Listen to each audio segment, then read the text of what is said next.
Welcome back to another edition of the Wolverine.com podcast. This is our TV video version. My name's Chris Balas. With me, well, Rod Moore, first of all, two-time Big Ten champion, and then this guy, Doug Skene, who won five. He's got 5 rings. And I was just talking to Rod off the air here, and I said, between the two of you guys, man, no losses to Ohio State. Skene 4-0-1. Rod Moore 2-0. And I got to ask you, Rod, man, coming from Ohio, what it means to you, man, to be 2-0 in that series and have those bragging rights. I mean, I can't imagine it gets much better.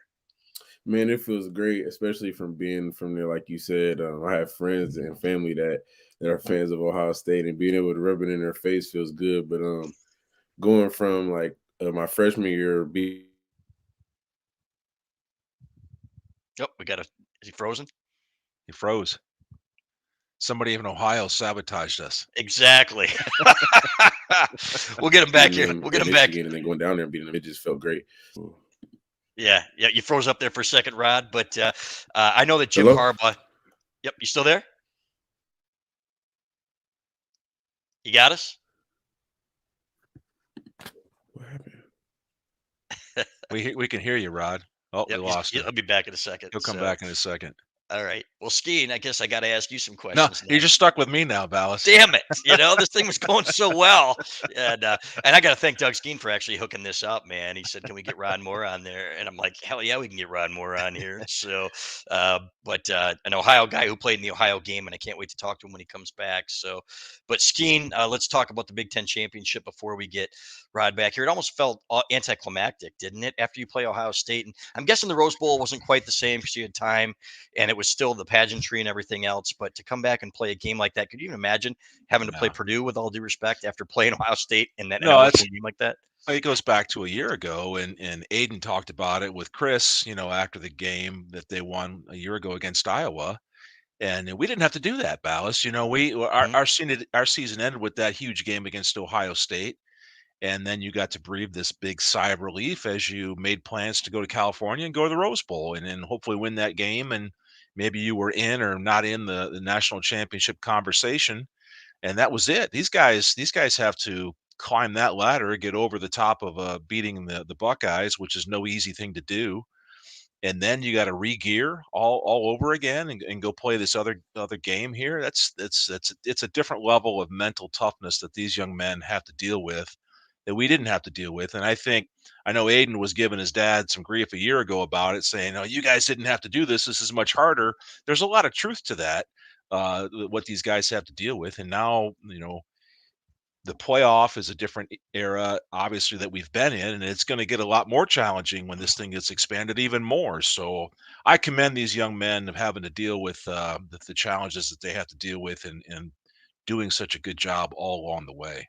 Yeah, because it does kind of cheapen some of your rings. I get that. So not Yeah, really. they're all.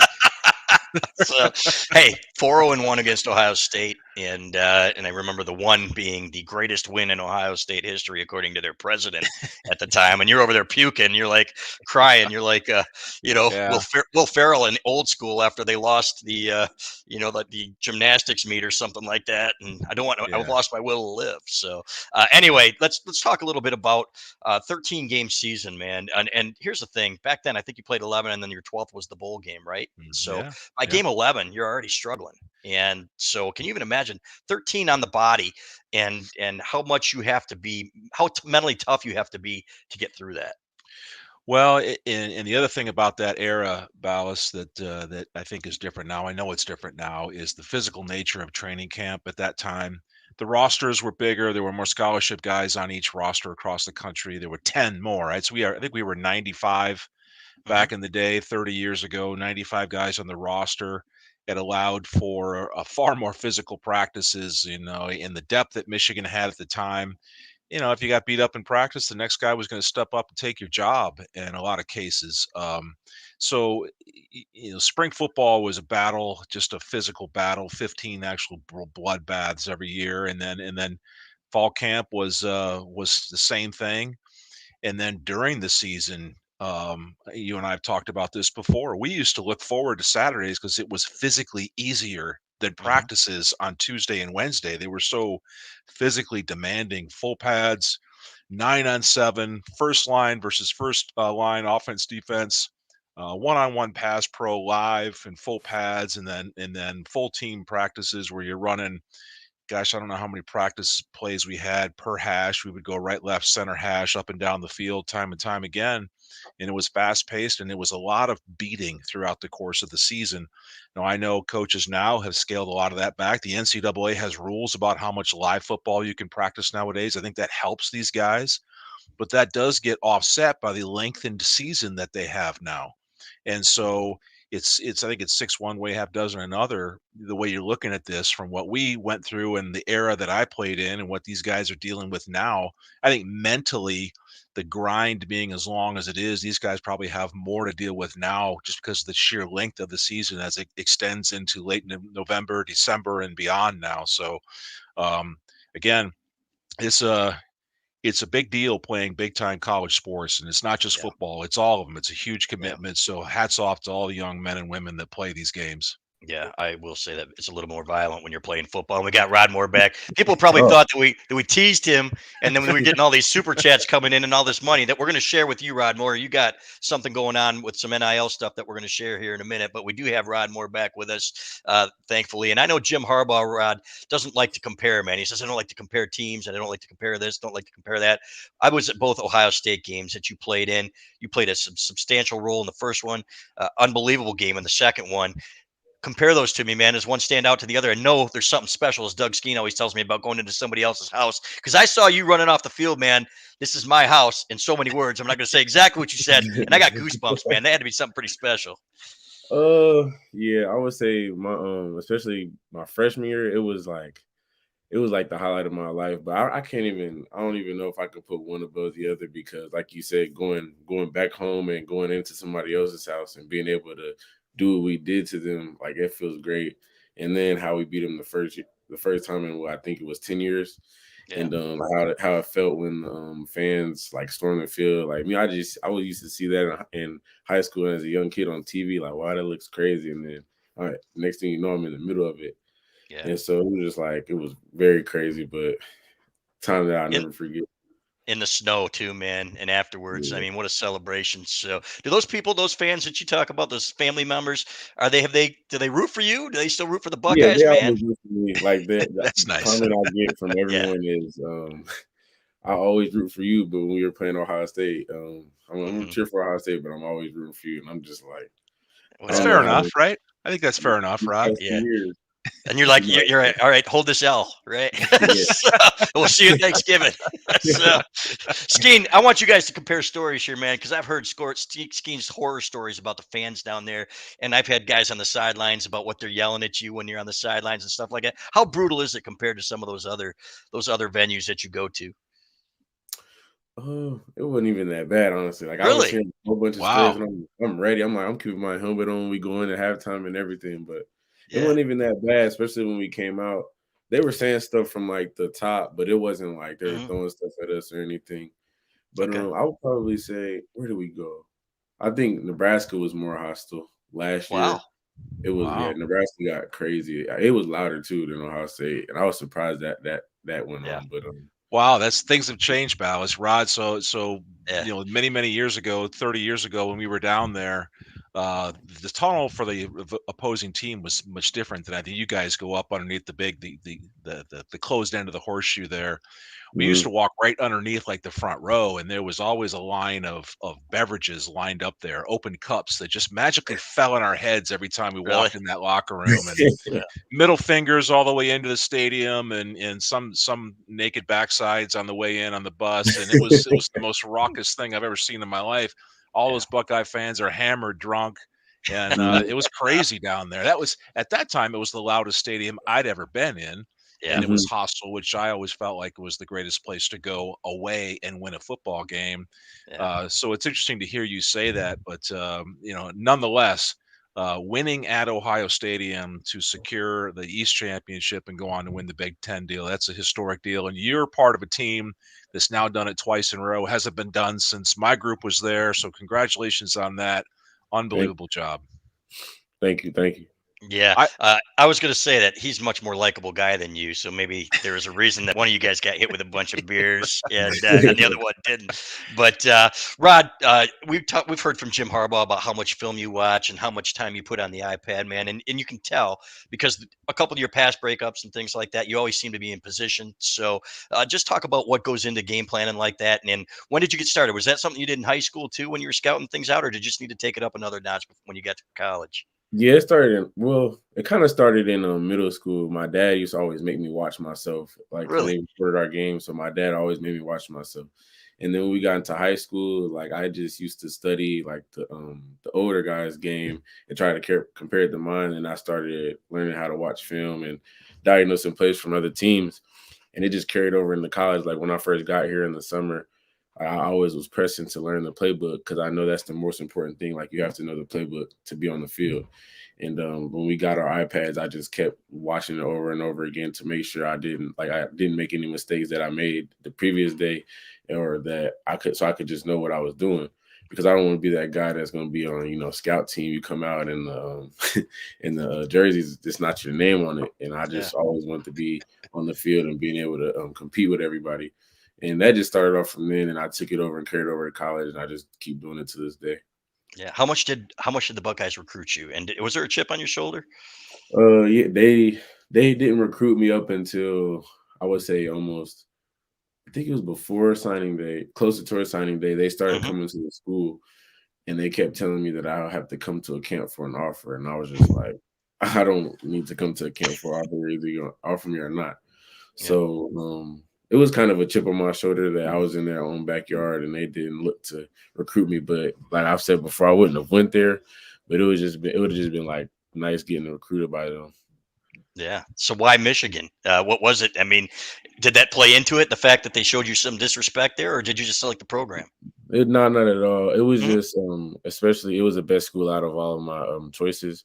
And when you just look at the history with the academics, like my mom always used to preach to me, academics is like you have to go somewhere that's going to get you good academics because football is going to end one day. And Michigan played a huge part in that, along with the athletics it brings, and Coach Harbaugh and the family. Like it went from when I signed, and then they started changing up the staff. The DB coach that recruited me as Kentucky, Coach Clink, came, and I had a tight like network with him already, and so it just all worked in my favor. And then that's why I chose Michigan. So, Rod, going back to when you arrived at Michigan, at that time, Michigan was coming off of statistically their worst year ever, right? It was the COVID year, that era. Michigan Mhm. had struggled against its rival, Ohio State included. We were getting dusted off the field, not even close. Right. What was it like when you arrived, and what could you tell was different when you got there from the previous teams that had struggled to find success? And then when you got there with your group, something changed, and we noticed it as former players, as fans, Chris and the media watching. Something changed going back to that winter. What was it? Um, hmm. See, I didn't early enroll, but I came in that June, and as soon as I got there, I would say when I first, because JJ and Donovan and Junior, they all came in mid years, and then when I came in as a freshman, I had my group. But whenever we like worked out together, I could feel the energy from JJ, Donovan, Junior, all of them guys who have been there, like that they're trying to make change this program, and it was pushing towards everybody in my class, and you could feel it coming from especially the upperclassmen like Hutch. Man, like you could just see his determination every day coming into the weight room and working out, and it just rubbed off on everybody else. And what we preached was we had to tone out everybody in the media because I like the season before I think they went what 2-4, and Two and everybody four. was saying like what can they do, and we had a chip on our shoulder to prove everyone wrong. Like I wasn't here, but I just felt as if I owed it to everyone else, like the upperclassmen, that we have to change this program and take it to the next level because they've always been up top, so we have to bring it back to the top. Yeah, Yeah. that sounds familiar, Balas. So when you come in as a young man and you're brand new to the college scene, those upperclassmen play an incredibly important role Mhm. into your acclimation to the college level because if those upperclassmen guys are not supporting you and helping you and setting a standard for you, that doesn't breed well for success. And it Yeah. sounds Right. like that group that Rob was just talking about, you take them under the wing and you bring them Yeah. along and you're tough on them and you tell them this is how it's going to go because we don't like this the way it's going around here. Or now, like Rod's experiencing, now you got to be that guy, Rod. You got to be the guy to bring the other guys along and demand the excellence because now you know what it takes to stay on top. What are you Mhm. guys doing to stay on top? Because Yeah. now everybody's chasing you.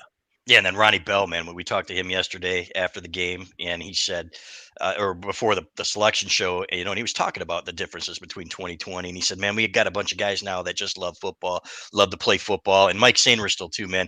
I wanted to ask Yeah. you about first. I want to go back to Klink, man, because Klink is, everybody talks about this Michigan man thing, and you got to have played for Michiganers. Steve Klinkscale is about as Michigan man as I have ever seen, man. Just talk about the impact that he has had on you, and then Jay Harbaugh too in his first year, because to me, Klink, man, this is a guy that just gets it. Man, Coach Klink gets after each and every day. His energy rubs off on our room. He always takes everything personal, whether it's like it's not supposed to be taken personal, and it rubs off on all of us. And Coach Klink, like there's, there's so many stories on Coach Klink. He's an alpha female, and when he's in the room, you're gonna know he's in the room, and everybody says he's intimidating. But he's a great coach. He knows so much about football. Like he's taught me more football than I've ever learned in my entire life. And just like it helps everyone else in the room. It makes our secondary better. I mean, I feel like we brought the secondary to a different level than it's been in a while because everyone in the back end is making plays. And Yep. so I mean that's just credit to Coach Klink. And then Coach Jay coming over. Coach Jay is a super smart guy. He's our special teams coordinator, and like you can tell when he's in special teams and we're in our meetings, he knows a lot about football, and he brings that over. Like coming from the tight ends, the safeties cover the tight ends, so he knows a lot. Like just giving us tips on the tight ends and offenses and what they run, and it's just been a great addition to the defense. Yeah, he's going to be one of those guys, Doug, that, like John Harbaugh, he did Mhm. position coach. Boom, he's going to be a head coach and he's going to be successful. But you talk Mhm. about Klink and that booming voice, man. You got the Steve Klinkscale voice, man. You and Donovan Edwards and Steve Klinkscale, Rod, man, you got those deep voices. So that's good stuff. So Skene, No, I was going to say it's that the impact that Coach Klink has had on that secondary was obviously measured last year, but even as an offensive lineman, obviously, Rod, I watch what's going on inside the box very closely. But the one thing I do notice is how does a secondary tackle, and when you Mhm. come up from the back end, and what kind of blow that you deliver and how you tackle. That Ohio State game was some of the most violent tackling I've seen at the point of impact in a while. How do you guys do that in practice? Because I know practices are limited at times with how much violence you can really do in practice, but you guys look like you do it every day and all night in your sleep. I think it all started in camp. We always used to practice tackling, and then like Mondays, I know we have walkthroughs, but a lot of us like we won't hit the sled, but we'll walk through our tackling steps and the way to approach someone who has the ball. And then on Tuesdays when we have our pads on, we're always hitting the sled or hitting each other, things like that. Like we emphasize tackling because if the secondary can't tackle, we're the last line of defense, and Mhm. if there's no tackling, there's touchdowns. And so we just emphasize that along with covering like if there's a complete deal with those two, then you're going to be elite secondary. yeah, face mask in the chest, man. It's unbelievable watching these guys play. And you talk about it, Donovan Edwards on the first play against Purdue of the second half. You got a cornerback miss a tackle, 60 Right. yards, man. So, but Mhm. unbelievable. And I've said this, Rod, and I'm not blowing smoke here, man. Some of the best safety play from you that I've seen in 30 years. I go back to Trip Wellborn, who was actually a teammate of Doug Skene's, who was an All-American. I see similarities there. You know what? And just the way you play and the way you tackle, unbelievable. Your nose for the ball, man. You take it personal, right? When the ball hits you in the hands and you don't catch it, it's kind of rare that you have such a good catching safety back there. Did you ever play receiver in high school too? Yeah, my senior Okay. year, it was probably the fifth game, and Yeah. one of our starting receivers got hurt, and they just threw me over there, and I just was making plays. But Yeah. yeah, I played receiver. I like receiver. Yeah, Yeah, how man. how about don't you ask Coach Harbaugh now to be a two-way player now? How come you're not out there on offense, Rod? Yeah. I don't know. I think I'm gonna stay on my defensive I side. think so too, man. Mikey Sainer still. I got to ask you about Mikey though. We'll let you go here in just a second, Rob. We're going to give you a chance to promote your NIL. But with Mikey, man, did he surprise you at all? I know, everybody's saying, "Oh, he just knows the plays or whatever" when he came over from receiver. But this is a guy out there making plays, and through the year got better and better. The impact that he's had on your secondary and what he's meant to you as a leader. I knew Mikey was going to be a good on defense because of his aggressiveness, especially because I would say when he was on offense and when I was on defense, I was a nickel sometimes, and I would either have to guard him or he would block me on run plays. And the way he just came at you when he blocked, it was like, oh yeah, you got to bring your stuff when you're going against Mikey. And then we came into the spring. I didn't do spring, so I was watching from the outside, and yeah, he knew the offensive plays, but you have to stop it even if you know it. And like just him applying the rules with our defense and doing it so fast, like you can tell he's a natural for it. And then now coming to the season, you see the plays he's made. It's just been great having him to an addition. And then, I mean, he's always had that leadership aspect in his personality, and he just brings it over to the defense. And I think it was the third quarter, right before we went back out for the Ohio State game, he brought the defense up and gave a speech, and it was just like you can tell he's being that leader and playing his role, and it made it turned everybody up, and then you saw what happened in the second half. Just Mikey's just a great person all around, though. But I love Mikey. That's my dog, and I'm happy he's coming back again. I was going to Football ask you, player, man. Balas. Yeah, Football that's players. and to get a team of them, man. Rod Morris is good. It's like Jim Harbaugh said, man. Give me football players any day, and you guys fit the mold. So, Rod, tell us about your shirts, man, and your NIL and the opportunities that you've gotten here. Yeah, I'm signed with VIP Sports. We have merch. We have shirts, sweatshirts, hats. I think we have socks too, but it has my logo on it. There's one where there's a picture of yeah, it's right there. Me Yep, coming out the tunnel. Just go show some love. Go cop some merch. absolutely, man. I've just got And I saw then Jake. I also have I don't know if you can pull it up, but I also have But a shirt of me and the Ohio State guy head to head. A sweatshirt. It comes in maize, blue, and white. And Really, I'm doing those like myself, and they're I think $50. that's nice. awesome, man. Yeah, face mask to face mask, right? Yep. And that was fantastic. What a shot that was. And I forget who took the picture, man, but that's one of the epic ones. There've been a Yeah. few in the last couple of years. You guys have changed the culture of this program and done an outstanding job. So, folks, please give him some support here. These guys deserve everything they get. And man, 13 game Big Ten season, champions, Balas. Big back Ten to champ. back, back to Two Total back. rings. respect, man. Back to back. Collect So those rings, man. They're nice. yeah, they're a little bigger than yours, man. They are. Right? They're bigger than mine. They look Yeah. nicer Yeah, than it was ours too. big. I was like, when I first got, that's my first ring in my life, and I was Yeah. like, oh, it's big. Yeah, it's not going to be your last, man. Now you got Yeah, another one coming, and you got still. Question I'm going to ask you: you got bigger goals, obviously, man. How confident are you in your guys that you can take care of business here and take this thing to even another level? super confident. Yeah, We're gonna play TCU yeah, and I mean, I believe we're gonna go to the national championship and win it because hopefully saying I want Georgia again. I want to go against them again because we got to rerun that back. hmm Yeah. Yeah, they got I off. can imagine that every guy in that locker room wants another chance at that Yeah, because what happened last year was not indicative of how good this football team is. yeah. not at No, all. you played banged up, right? At the end of the year, Yeah. obviously, you had to Hmm. have that procedure. So, but that's what Hmm. you do, right, man? In this game, it's violent Yep. sports. So, Always. yep. But Rod, I appreciate your time, man. Thanks so much for joining us. And again, folks, please support him. We'll have some more information on how you guys can order that merchandise. And Rod will make sure that our people on our message board at thewolverine.com too. We got thousands of people there every day, hook you up. So, but thanks so much for your generous time. All right. Appreciate you guys. You bet. Thanks, Take care, Rod. Rod. Congrats, Yeah. man. Go blue. Go blue. I'm supposed to be an unbiased journalist now, Skene. What are you doing? Yeah, no, that's not me. You're embarrassing us all. No, I'm just I guess I'm the unbiased journalist here. So Right, what a right. dude, man. What a guy. And I gotta say this. And like I told him, I wasn't blowing smoke though. The way he plays that position, uh, two things. Number one, he catches the ball. He knows where to be. Number two, his tackling, like you mentioned, man, this guy has no fear. And when I saw him on the field, coming off that field after, first of all, going on the field, he went there like he knew he was going to win and that he was going to win his matchups. And number one, that comes from preparation. But number two, you got to have that confidence like you guys did, right? Going in there that, hey, this is our house and we're taking it over. Well, you just heard Rod talk about some of his teammates and how they practice. Talk about Sanders still and how his first impressions of when he was first going against him. And you better bring it against this guy. When you get one, two, three, four, or a whole group of positional guys and a whole side of the defense, when you're competing that way against yourself in practice, Ballas, you have no choice but to up your game or get off the field. And that's what I'm hearing when Rod talks about these stories, and it takes me back to you get into that competitive drill, and it's a tackling drill or it's a blocking drill, and it doesn't matter what it is, and you see the guys around you in that line getting their reps, and you're like, "Holy crap, man, these dudes Yeah. are bringing it."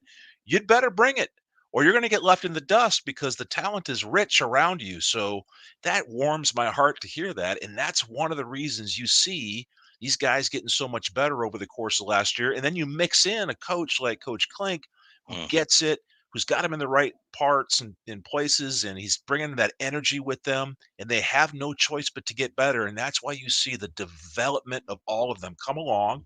And now Michigan is where we want to be. We're capitalizing and getting the talent to its top capacity and meeting expectations and even getting better. This is yeah, exciting. This is what it it used is. to be like around Michigan It for a long, feels long time, and now it's back. Yeah, it feels just like the old days. And I remember you and Chris Hutchinson talking, saying this isn't the Michigan of old, in terms of the way they do things and everything else. And but it really is now in terms of the culture and the expectations of the program. And guys, if you guys want to keep it up for our listeners, man, the NIL thing is important. So we hope that you will support Rod. I'm going to get one of those shirts, man, with him going face mask to face mask with that Buckeye. That was fantastic. So We'll have to pretty get soon. like we'll have to have Rod make a collared shirt so we can wear them on the golf course with that picture on the front, Dallas.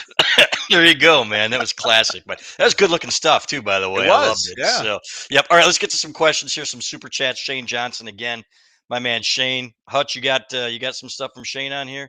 There we go. By the way, Chris, my football craziness comes from my ex All-State linebacker playing days in Ohio, of all places. I'm going to ask you where you played, Shane, if you played any college football. So, Skene, five-time champ, legend.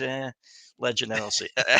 Proud alum, I bet, seeing first back-to-back outright titles since 91-92. That's the thing, Skene. It's not just, there's no Yeah, shared title here. There's none of that yeah. shit. This No. is back-to-back outright titles, and you have to win so many games and tough environments to get it. I would say, Shane, that since leaving Michigan and watching the young men come behind you, being part of this program all those years ago, I can't express how happy it is. Just like last year, I was sitting on the couch crying watching these kids, these young men, Hutch and all the others with their happiness of getting over the top. And now to see this group with Rod and his teammates and the others back-to-back Big Ten championships in this era, as we talked about, is not easy, and to see them do it is awesome. And that's what we want as former players, is for this generation of players to feel the same success and carry the Michigan banner on their shoulders like all the guys did before we got there, and like these young men are doing now, in honor of the former players, but also obviously for themselves and their team. And that's what this is all about. So it's an awesome thing to watch. And I know how hard it is for these young Yeah. men to do this stuff. So with tons of respect for these guys. Yeah, and I wasn't going to ask about the injury, but he's out there playing with a bum shoulder, I think, in those last few games. It takes Yeah. courage. And for him, he just went out there, man, literally two of the best games from safeties that I've seen against Ohio State ever. And one came when he was a true freshman. The tackling in the open field against Ohio State is paramount, right? It's Yeah. of importance. He was out there making unbelievable plays, and then this game was even better. He had one where he broke on the ball, almost had a pick, and he jumped the route. And he, of course, he has a right to the ball, right, as a defensive Hmm. back. And I had this clown statistician from Ohio State, Mr. Fanboy, it's interference. And I'm like, finally I had to say, shut the hell up. We're trying to work here, you Some know. of us are professionals up Some of here. us, yeah, exactly. And then a couple of my colleagues are like, "Well, Balas, we kind of hear you every now and then." I'm like, whatever. But yeah, There it is. you're killing me, Hutch. So, but great stuff. Let's get to Shane's other one here. What you got next, man? You're Shane. Well, the 7-man jumbo package on Saturday. A great photo of your screensaver playing against your former teammate in high school, Ricky Powers. There you go. Held him to 40 yards. So that's impressive there, Shane. If you held Ricky to 40 yards, because that dude was a strong, powerful runner. And so, yeah, Look at do Shane. I love Look the at Shane. 7-man? The Yeah, 7-man jumbo package? Of course I love that. And then everybody blocks down. You take that power step to the inside with that foot. You bring the hip along and you just smash dudes down inside. It is look at some that. fun stuff. It's just awesome to do Yeah, that because everybody knows what you're about to do. It's no secret, and you do it anyway. It's one of the more satisfying things you can ever do on a football field, is to line up when the dude across from you and all of his buddies know what you're about to do, and you whip yeah. their ass anyway. Yeah, gotta love it. And Shane, I keep Ron Burgundy keeps coming into my head. I don't quite know how to put this, but I was kind of a big deal. So I had and you know what? 10 tackles for loss against Ricky Powers. Next year it'll be 15. And Shane, but I want to know where you played, brother. And if you played any college ball as well. But I hope you're working some overtime. I hope you're not working too much overtime for all your generous your chats there, your super chats for us, man, with your cash. We appreciate it. So Ricky Powers was a great back, but that speaks to the backs that they had back then Oh, because he gets passed up by Tyrone Wheatley, and then you got Jesse House, Cat Johnson out there. yeah. Eddie You know what? Davis is back there.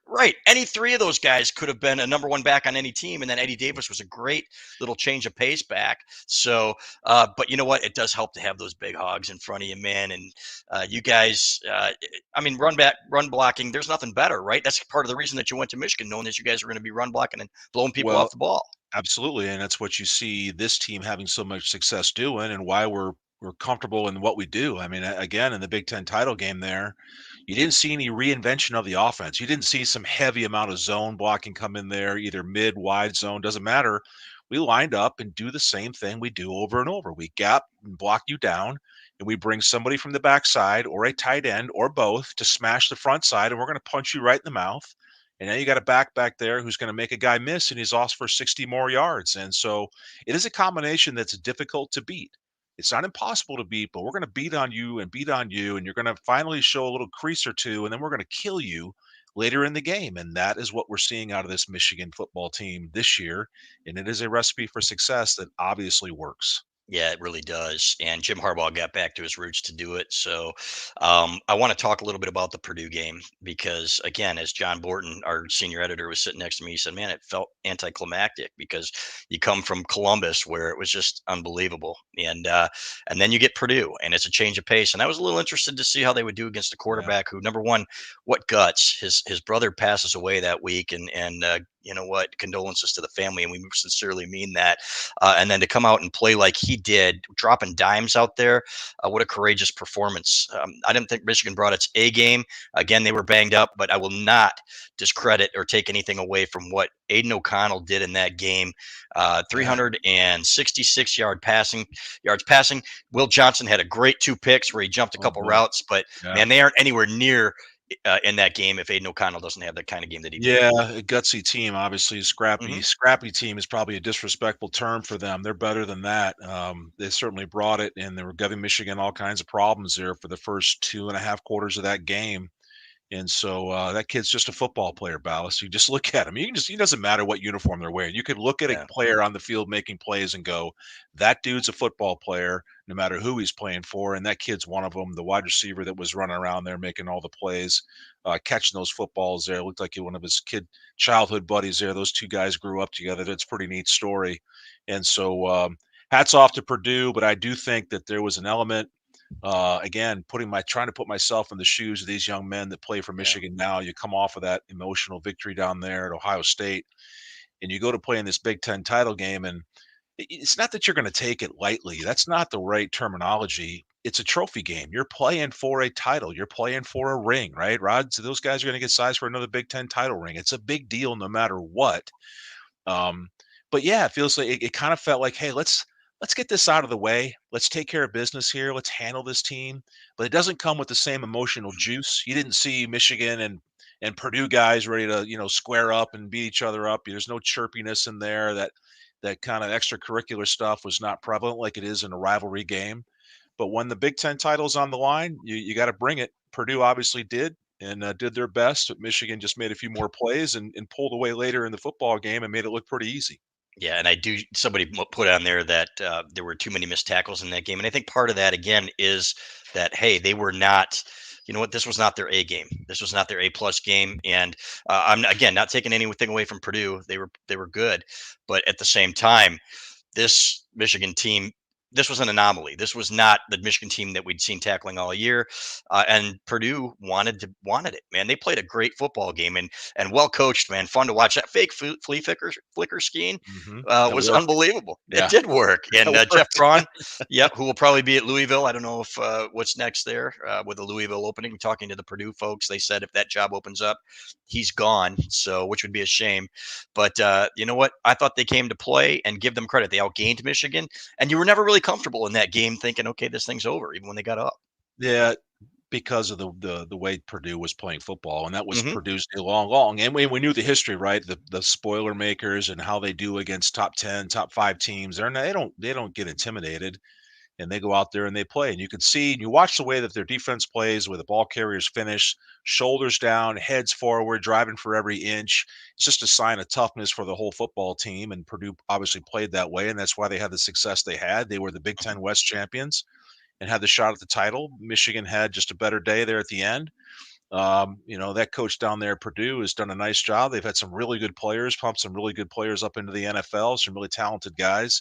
Knocked off a really good Ohio State team, 2 years ago there at home, and so they've always been dangerous. And I was getting a couple of text messages from some people in the game in the first part of the game. It was like, why aren't we winning by more? It should be 28-0. It's like, hey man, there's nothing easy here. This wasn't Mm-mm. supposed to be some cakewalk. I mean, if Mm-mm. Purdue won that side of the conference for a reason, and they got football players too. I think that sometimes Michigan fans, we get into this idea that well, it's just Purdue or it's Mm-mm. just Maryland. These are Division I football rosters, people, and there's football players on this team, and the difference is not as big as you might think it is sometimes, and so it takes a little while before Michigan figures out the things that they need to do to take advantage in the situation, and that's what happened Saturday when you saw Yeah. Michigan pull away. You're probably talking about putter Chris Stapleton, your former teammate, bitching about why aren't they beating this team better by more, right? So I can neither confirm nor deny we, that we used to call we still call him the mullet. I don't think he's had a mullet since then, but we're still going to call you the mullet, Stapes, and we appreciate you texting in game. Always appreciate it when I'm up there in the press box. We are trying to work. Okay. yeah, So keep the anyway, hot on. exactly. But you know what? There is something to be said for again the mental toughness that it takes to play 13 games, and you're not always going to get your best. But you know what? These teams are. This is how the season's gone all year, right? These teams are in games. Michigan wears them down and brings out some things in the second half and they start to pull away. What did you see on that first play of the second half? Was there a little bit different design? Was it designed to get Donovan Edwards outside to make a guy miss? Yeah, Because they brought the extra tight end set over to the yeah, left side, and they just yep, smashed everything down. Everybody got exactly. blocked to the inside, and they found the one-on-one. Donovan made the move, and that was it. I mean, there's nothing real fancy about it. It No, was but it was if you were on the left side of that offense, your job was to gap step inside and block whatever shows up. yeah, Period. but they saw something, right? Because they thought they could hit with it, and they Yep. did. If as long as Yep. he made the corner miss, and that's exactly what he did. What did you see from the Michigan offensive line in this game? Was it a little bit inconsistent? Uh, were they good? Well, they ended up absolutely. They Yeah, ended up doing what they do best, which is mauling and winning and wearing people down. But in the first half of that game, it looked a lot like the Illinois game to me. As soon as Michigan showed a pulling lineman, you saw a white jersey diving on the front side of that attack, hitting a gap, taking guys off of their pathway, knocking them out, taking them low, right? And that's what defenses are and linebackers and secondary guys are taught to do. When you see linemen getting toward the edge, you're not going to win that battle. So don't let them kill you. You just go out, create a road bump, and create a pile of humanity right there to make that back lose a running lane. And so Purdue was doing a nice job of that early. And then Michigan says, okay, let's take away a little bit more of the lateral attack and let's go a little bit more right at them and wear them down and find a crease. Then you make an adjustment or two, like we saw in the big play there with Donovan with the big run. And then all of a sudden, Purdue's wondering, okay, now what do we do? Because we kind of figured them out earlier, and now Michigan's made an adjustment, and now our guys are getting tired and they're getting worn out. It was talked about during the television broadcast, the strength and conditioning of this football team, and specifically this offensive line. As many times as we talk about how wonderful it is to see a team take 6, 7, 8 minutes and a 10+ straight play drive, Ballas, it takes an enormous amount of physical strength and conditioning to be able to do that. And to talk about wearing a defense down, well, it takes extraordinary conditioning from an offensive side of the ball to be able to do that. And I watch linemen a lot, right? And these linemen are not the fat guys that we used to be. leaning on people, knocking them down, and I mean these dudes are in shape. You don't see sloppy guys out there, and that is a testament to the strength and conditioning coach, Coach Herbert there, and the Yeah. strength coach at Michigan, who's done an awesome job with this group. And it just shows you that these dudes are for real. And that's one of the reasons they're so good is because they're in shape and they can do this. Yeah, I believe Doug Skene just called himself sloppy. So we had sloppy guys Yeah, I'm back not in the the only day. person that calls me that. So he's Back in the yeah. day, there may have been some guts over the belt buckles, and then you had mullets out there at punter. It was crazy. It was a shit show, folks. No, just kidding. So let's get to some more of these super chats here. Shane Johnson, I believe, has a couple more. Shane, Rod Moore, my Ohio guy, 23 All American and 3-0 in the game. There you go. In other words, he's making a prediction there. Guess what? Mhm. Michigan is probably going to be favored in that game next year. CJ Stroud's not going to be there. So I heard rumblings, man, that CJ Stroud was even thinking about opting out. This is just rumors, What? thinking about opting out of the playoff. And I'm like, that, What? I know it's crazy, but that's where we are. This again, just a rumor. So don't Come on, don't no at way. me or anything That like that that. can't that So can't happen. No way. right, and then Skeen and more next year, 7-0-1. Yeah. So this is a great question here. What does Skeen think about losing two captains going into the playoffs? Any worry Yeah. about leadership? Well, so that's a great question. It's one that Hmm. I thought of myself. As these transfer portal announcements happen, the season's not over. We've finished the regular season. We're a championship team, and yet we've got people announcing that they're leaving. And I thought to myself, boy, how does that go over in a locker room? Do these guys stay around the team? Do they pack up their locker room and leave because they've announced I'm no longer going to be part of the Michigan program? And you see the social media announcements, thank you so much. And that's not just from Michigan guys, but other guys around the country. I've really enjoyed my time here, and thank you so much, Coach. And I'll always treasure the experiences I had in this football program. And it's like, okay, there's a big official goodbye. Do you leave? Because I think I'd probably like you to clear your locker out because the rest of this team has got to be hyper focused on what we're Yeah. going to do. As far as the question here goes about leadership is not always dependent on the guy that has the captain label or the Right. title. Yeah. There are guys that develop into leaders that have their own style of leadership that maybe don't say a word. They just quietly torture people all day long and they don't say much. We had leaders like that you tend to follow. Then you have the vocal guys that can have the ball game and have the voice of motivation for other guys, and they don't Hmm. have to be the leaders. So the fact that we're losing two captains or they've announced that they're leaving, I think number one of them doesn't surprise anybody with Cade announcing that he's leaving to Hmm. go play somewhere else. The Eric All announcement was a little bit more surprising when he says he's leaving town, and for any other guy. But I don't know. Ballas, maybe you know how Jim handles this stuff, but I would kind of think like, okay, we love you, Bye. fellas, we Yep. appreciate you, but goodbye. You got to go because we got big stuff to do here, and we don't want anybody hanging around talking Yep. about where you're going next year. Because who cares about next year? This is about this year's team. Yep. And the Montreal Bradshaw, I'm going to answer a couple of these things. Ballas, Cade was your boy. Seems like he's a bit bitter. It certainly does. I don't. You know what?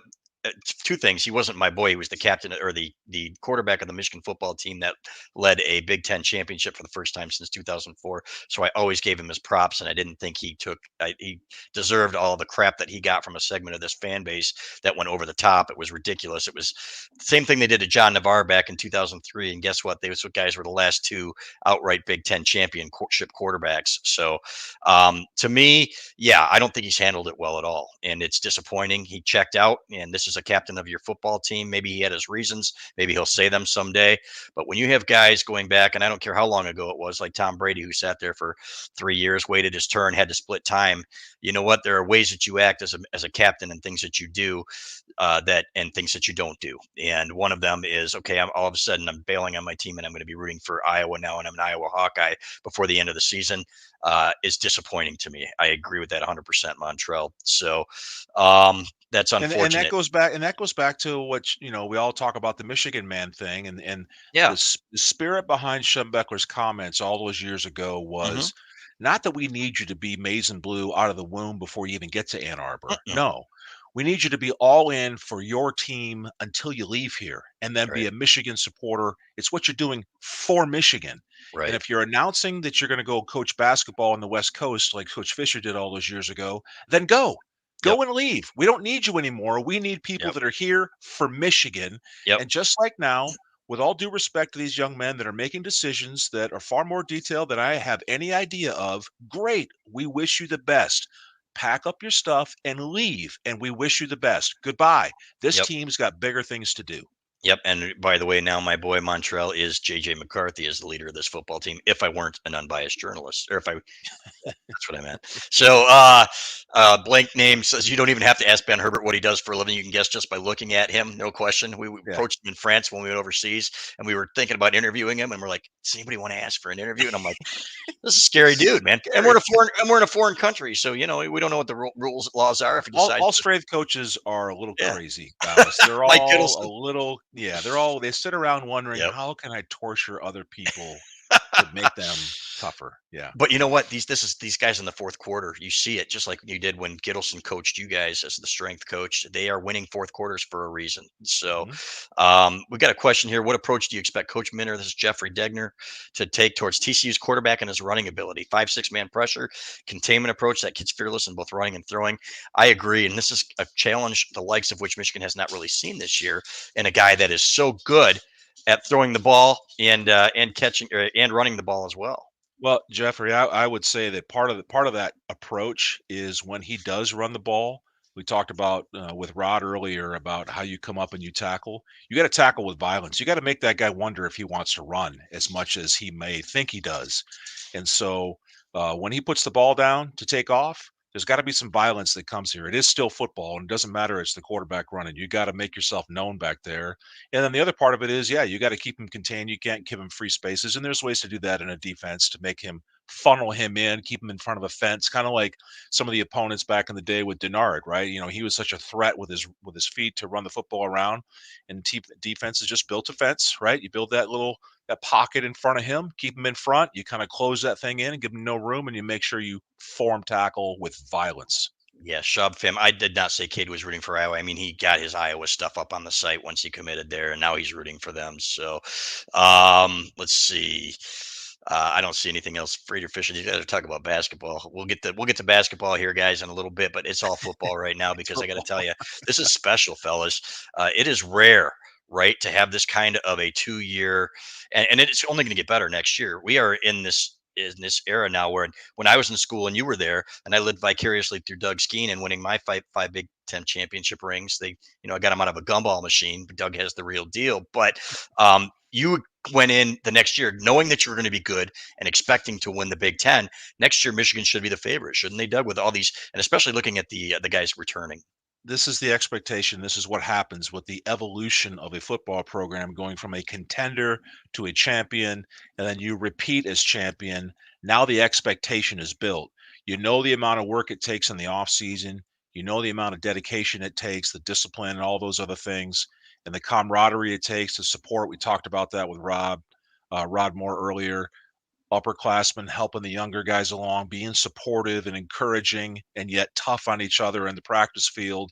And then, Ballas, I've talked about it before. You just say, hey, what are we going to do when we make it to the championship game this year? We used to talk about it all those years ago. Hey, it was just matter of fact. It was, Yeah, hey, this year when we go to the Rose Bowl as Big Ten champions again, let's go to that part of California. We didn't get there last year, so let's just make sure we make plans to go there nice. as if it's just a normal given that we're Yeah, going to be there. And yep, that's where you want to be. Not that you're taking anything for granted, but you're going to put in the work, you're going to grind, and you're going to beat people up, and you're just going to win because this is the expectation and this is just what we do.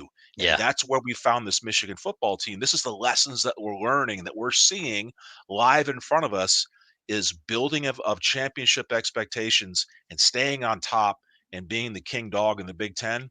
This is history all over again, Ballas, right And before our eyes. it is. We aren't the only ones expecting it. On the way out of the hotel, the Embassy Suites, you did a great job for us. The doorman said, "We'll see you next year." Yeah, I there you go. said, "All right." I said, "We're in, man." So, and I'd say there's a pretty good chance of that. So, did want to say one last thing when you talk about leaders. Two guys who weren't captains, but who were absolute leaders on this team. Olu Oluwatimi, what a fit from the transfer portal. That it couldn't have gone better for either party, right? You've got a guy there who embraced the culture and was a perfect fit, and then gets to enjoy the spoils being plugged right in. Never took anything for granted. He came in and learned that offense immediately so that he could play right away and won that job and fit right in like he'd been there for 5 years. So kudos to him. Mike Morris being the other one who really took it upon himself in the summer at the things that we saw, the events that we saw, and getting these guys together and doing things to make sure that they were prepared. So unbelievable. Any info on Eric All's tweet? Sad to see him go public with that cryptic message. I would only say that I think that there was some disappointment about uh, his injury and maybe some of the ways it was handled without going into detail on that. I would want to speak for him, and maybe at some point he can comment on that a little further, but it does suck because you hate to see anybody go out that way. Before, for about 30 years, Skene, the only guy that I remember being disgruntled when he left the program was Kevin Brooks, or at least publicly, and Yeah. so, and that was in the mid 80s. That was before your time, Yeah. and shows just how old I am. There's But a lot of, Balas, I would just say it, and mhm, I don't know Eric. I don't know the reasoning behind the decisions, but there's a lot that goes into it. I don't think these decisions are made lightly, and yep, I'm not saying that you are saying that either. Um, but I don't know what benefit it serves to take even the mild shot. You'd be a pro when you leave a job. You thank the people that gave you the opportunity. You appreciate the time you had, and you move on. And again, in a perfect world, it'd be great if these young men that make these decisions to leave would do that. All due respect, appreciate it. Thank you, Michigan, for everything. yep, Good luck in the future. It's been great, and you pack your shit and you leave. yeah, And the guys that are left behind, we want the best for you, and we respected you while you were here. We understand why you're leaving, whatever that is. yep. But we could all do without the shot on the way out the door. Yes, we could. So, all right, we're going to be wrap it up there. 50 minutes. This is my second podcast, but want to thank Rod Moore again. And folks, please, we will have information on our website where you can order his merchandise. Please support him. What a great kid he is. Maybe next week, I think, Skene, we're going to have Chris Stapleton, Michigan's former punter, on here to defend himself and the use of a mullet in the In the year 19. 2022, Yeah, is I he? don't know. I don't think he does anymore. He always makes fun of my hair, and I'm like, "Hey, look, man, you can only do so much when So, I uh, definitely ain't sporting a mullet here, Ballas. right, No, I know you're no. not. So, but I give you $1,000 if you wore a rat tail for a year. How's that? So, we'll see, and we'll talk to Stapleton about that next week because that is his area of expertise, clearly, as much as he fixates on my hair. And we will talk about the Rose Bowl too, and the fake punt that came back that would have made him a hero, and instead, just made him another guy. But we will have him on at some point. And Stapes, we love you, man. I'm just messing with you. And Skene, thanks for your time. Rod Moore, thank you for your time. And everybody who is here and asking questions. Shane Johnson, man, you're a stud. I appreciate you. So we will see you next week, folks. And we'll do at least a couple more of these, Skene, before the Big Ten or the playoff, man. December Playoff. 31st. It's nice, though, to have 4 weeks here to prepare and do a little detoxing from all that great press box food. All that So, press box food, Ballas. Oh boy, yep, here we go. Hot it's crazy. dogs and burgers and brats It's and better. It's chicken better than sandwich that. on the road on the way home. I sent you a box. Did I you see the saw box? it. I saw the picture. I sent you Chicken the Purdue. sandwich. There's a chicken Caesar sandwich that the Purdue kids were eating I on the way told you, out. man. Yes, you were right. I'm like, God, I thought he was just. So anyway, thanks again, Skene. Thanks for everybody for watching. We'll see you guys next week. All right, go blue.